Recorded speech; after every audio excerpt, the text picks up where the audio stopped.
Züfer bala şaptalık yurt işlerinde katlaşmıştı.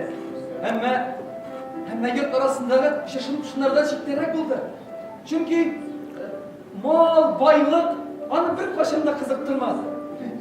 Birinçine okuganda endisi böyle gitken 3 cepli bekini... 4 cepli! Dört cepli bekini yetim Mühittin'e verip kayıttı. Şu arbiyeleyin evvel giyip çıkan günlük yuvalttı. Kitaplarını ittaşlarına büyüttürdü. Diğer kurşu malayları gül anı şınasına oturup şuvaları gibi. Züfer, güle güle dağğa şanamet bize sileminde. Durraksın ola! Kaşını kola uzine tabaka kire! Uç günlerin uzine yakar!